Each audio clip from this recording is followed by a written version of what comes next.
Welcome, ladies and gentlemen, to the Grand Arena Coliseum, where today we're ranking all of the Omicrons from best to worst in Star Wars Galaxy of Heroes for August 2023. As we know, Omicrons, they need to be the biggest and the baddest. They're hard to get. And when you get it, you want to make sure the seas part and the angels come from the skies when it comes to making your roster even better. And I want to thank everyone who liked this video last time. Kind of an important video. We only had a few Omicrons added and a little bit of movement since the last time I made this video in April 2023. And as always, there'll be a link down below if you want access of this graphic on your holopad. Be my guest. And for those that want to stick around a little longer, let's talk about what has developed since the last time we talked about Omicrons in Galaxy of Heroes. Since the last time we talked about Omicrons in Star Wars Galaxy of Heroes, the main things that happened were we got the final requirements for Jedi Knight Calcastus. Jedi Knight Calcastus himself and some other things like Nisa and Captain Rex starting to make our way and get that momentum moving up into the new Galactic Legends Leia. And we got some few changes based on how I think the meta's progressing. So let's start off with Grand Arena. And in case I got it clarified, S tier, that's just the best. I don't know why they call it S super. I thought A was the best. Anyways, I don't make it up. That's just how people like to do it in video games. In Grand Arena, not much has changed since the last time we talked about. However, one character I did drop out, as we're going to talk about, but the things that I feel like are staple Grand Arena Omicrons that everyone needs to have. You need at least to have that one star killer Omicron. You need to have that Dr. Aphroditacron on her lead. Wampa, Savage, powerhouse solo machines, or even Savage could be thrown in so many different lineups, ranging from Sith Eternal, the Star Killer, the Traya, the list goes on. Darth Malga is obviously one of the closest things to a Galactic Legend without getting too much into Galactic Legend territory. And then there's Reva and Darth Trey as well. These are the top shelf Omicrons that Grand Arena has to offer. These are basically as Galactic Legendy as they could possibly get without being a Galactic Legend. However, in the A tier, we're seeing some additions and changes. Qui-Gon Jinn, I took away from S tier stats when he first came out. He was one of the best Omicrons that come out. Very much so. He was one of the best first Zetas that came out. But over time, you definitely lose a little bit of an edge. Not to say he's bad. It's still an A tier Omicron that supercharges all of your Galactic Republic Jedi. Heck, on my free-to-play count, I have a super low Qui-Gon, and just my Relic 7 Anakin for Sith turn, it's one of my highest consistent defenses that I have on the free-to-play count. So still a fantastic Omicron, but quite not top shelf Omicron power anymore. So we're knocking it down a little bit. New to the list though is Captain Rex, Lost Commander Omicron. We're seeing Captain Rex supercharge the Phoenix, but the good thing is with this Omicron, depending how you look at it, in 3v3 he helps out clones, which we're seeing him do a great number with the Captain Rex themes, the young Captain Rex, mind you, as well as in 5v5, he's doing a lot of stuff with the Phoenix Squadron, adding lots of extra speed, survivability and team, making him faster than ever. We're seeing Captain Rex do some very solid stuff, solidly an A tier Omicron. I know not much else has changed here, but I want to point out this. I would love to hear your guys' thoughts, kind of like Qui-Gon, at least from an endgame analysis. I'm not sure if Zam Omicron is worthy of A tier status. There might be a chance next time I do this list, I might knock it down to B tier, at least from an endgame status. I'm not really seeing Zori getting the mileage she used to have. It's starting to be an Omicron I'm not really using all that much. But nonetheless, I do want to point out there, especially when you're getting the early stages of the bounty hunters and scoundrels, she's still very solid for matter. But I want to know, for endgame purposes and top end of Kyber, I'm not seeing her get utilized nearly as much. Another thing worthy of pointing out is Seer Junda. Seer Junda was on this list last time, but I want to put out there, holy cow, that Omicron is really darn scary. The other day, I almost lost with Supreme Leader Kylo Ren. Commander Luke Skywalker's got completely decimated. It almost feels like you need to throw a Traya up against. It could be a little bit of bias with some of the Datacron interactions, but nonetheless, Seer Junda is taking your leftover unaligned force users and doing some really nutty stuff with them. Moving on down to the B tier. Not much has really moved in this category. I did move a little bit of Ben Zetas around. I did bring his third Zeta redeemed into the B tier stats. I thought it was worthy of putting in. His Omicrons are decent. Maybe not as interesting as his Force die, but being able to ignore protection is something you can't quite ignore.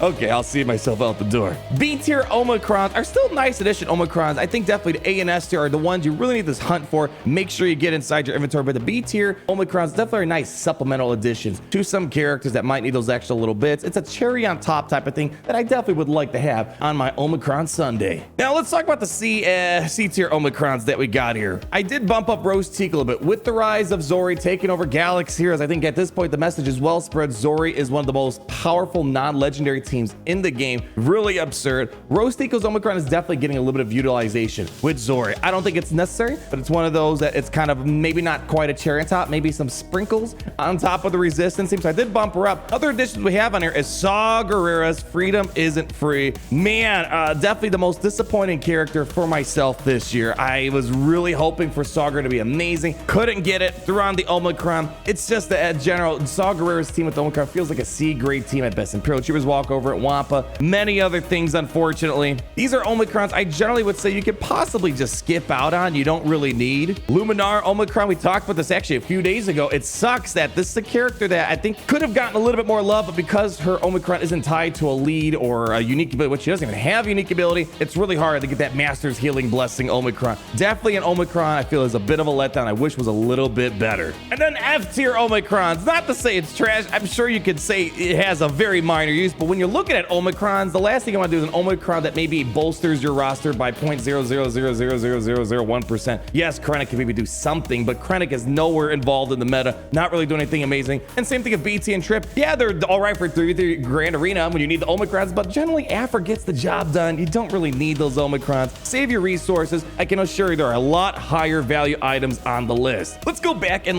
actually put this part in the B tier section. Forgot to mention this. Let's keep our eyes peeled for Chief Chirpa's Omicron. Right now, B tier, maybe this is an Omicron with more time. We're going to see it increase in power and throwing it up into an A tier Omicron status because of the new addition of Nisa. And that's going to transition our way into Territory Wars. Not as much development has happened in Territories. We definitely had some more Grand Arena Omicrons and Territory Battle Omicron expansions. Not so much into Territory Wars. Nothing really being added in the S tier. However, it is important to point out, Droideka, Poggle, we made a big emphasis in the last video. Very powerful Separatist additions that are making a lot of people's Genos that they have laying around do amazing stuff. I have low gear Geos, Omicron on them, they get work done. Same thing of Droideka taking full advantage of General Grievous inside of Territory Wars. All these Omicrons are pretty much holding their value. You know, of course, we can debate about Boba Fett's sign of Jango as well as Trench. Do you really need them? Not really, but when you technically they are really good Omicrons for that, section of the game. Taking a look at the A tier status Omicrons, well, the new addition that's really on this list is the addition of Hera Syndulla. With the rise of Phoenix and Captain Rex, they can do amazing things without any Omicrons beating, for example, Reva. Pretty insane. We're seeing that people are able to do this even easier once you got that Hera Syndulla Omicron on. So the Hera Syndulla Omicron definitely got bumped up quite a few tiers in viability. If you're someone that's going to take advantage of Captain Rex, a lot of people have Phoenix laying around. This is an Omicron. If you care about territories, you're going to get some very good mileage on it for offense, defensive purposes. How much you care about Territory Wars. Nothing really new in the B tier level Omicrons that exist out there. C tier Omicrons, we do have Chrysanthid on the list. I fought Chrysanthid a few times with the Omicron. The thing is, at least on defense, it's not really a C parting experience. Bad Batch walks over them fairly easily. Bounty Hunters gets through them very easily. A little disappointed the Wookiees didn't really get quite the amount of love that they were seeking. Probably a passable Omicron, in my opinion, as of now. I don't know why. I truthfully don't. The message has been put out there. Do not put Omicrons, any of the Inquisitors, unless they're Reva or Grand Inquisitor, and yet there are still like 10,000 plus people putting Omicrons on them. Complete waste of materials, in my opinion. Please don't do it. There are way more important Territory War Omicrons that care about that, or Omicrons for other game modes out there. The issue is eventually you will get Grand Inquisitor, you will get Reva. They're going to replace everything that's there, and you'll never get any use out of those Omicrons. And furthermore, they're not even really that good. So please don't apply any of them. People are still going to do it despite me asking kindly. Nisa is on here as well. A couple of question marks. Not saying she's an F tier Omicron, but the problem is right now she's one of the least invested Omicrons currently in Star Wars Galaxy Heroes when we look at the Omicron report. Fun fact, Tarful is the least invested Omicron for Territories, and Princess Nisa is right there with about 1,000 people investing into it. There's just really not enough gameplay going around, and the fact that she's a bit low star, we're not sure if that's really going to show the full picture of viability. So this might be one that's going to take a little bit more time for people to appreciate. Princess Nisa is a decent character, not amazing, not trash. So it's going to be curious to see if we're going to see a bit more viability out of the Territory Omicron, but we got to wait and see. I can't really give an opinion, so right now I'm just putting a question mark, not saying it's F tier. I just don't know. Oh man, I forgot to mention this.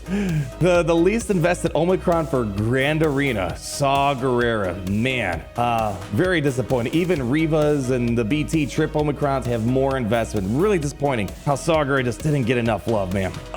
Maybe there'll be something to make him a little bit better one day. Now, normally I skip over these next few sections, but there's been massive improvements for Territory Battle, Conquest, Raid, Omicron since the last time we made this video. Let's talk about territory battles. Cal Kestis, Jedi Knight Cal, one of my favorite additions in Galaxy Heroes history. Absolute blast, always smiling and having a good time when using Jedi Knight Cal Kestis. He brought territory Omicrons, and if you guys remember, when he was first announced, I was not excited about it. I was like, I'm not too crazy about it. I'm probably not going to do it. He was my first and only territory Omicron I applied, and honestly, he probably should be the only S-tier Omicron because he makes Finn and Leia look like they can't do anything in comparison to him. With the Omicron, we've shown plenty of gameplay, and this is huge. When you do after the platoons and after you do battles, you might have these leftover characters that need homes. He can take literally any characters, put them on a team. The leadership Omicron on Jedi Knight Cal Kestis, absolutely insane, crazy powerful with the weight of the galaxy. If you are going to apply a territory Omicron, I feel like Cal Kestis is the best one. It's going to be flexible. It's not contained to a particular team. And with territorials expanding, there's always going to be something to do with it. Massive fan of it. Otherwise, I would kind of skip out on the rest of the Omicrons, but of course, Finn and Rebel Officer Leia Organa are also fairly decent for the new territory battles. But Cal Kestis, I can't emphasize enough. New addition, fantastic. His other Omicrons are really tempting, A tier, but I find myself getting everything I need done to Jedi Knight Cal Kestis with just that one Omicron on Weight of the Galaxy for his leadership. And finally, a new addition here, talking about the Boushh Leia Omicron. Now, generally, I was thinking,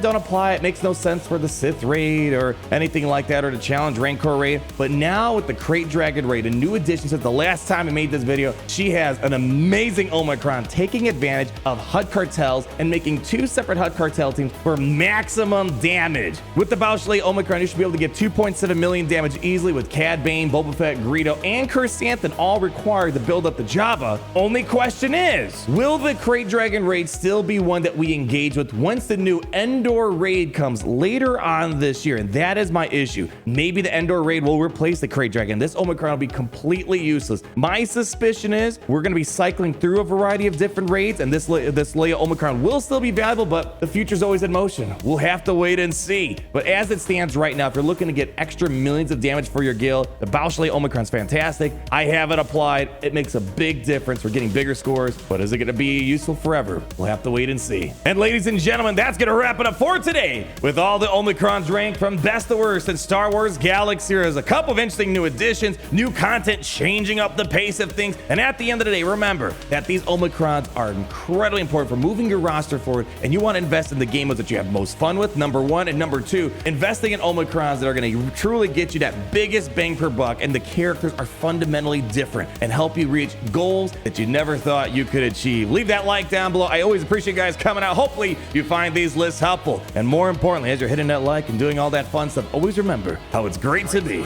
in the Empire today. Oh, it's great to be in the Empire today. The sun never sets.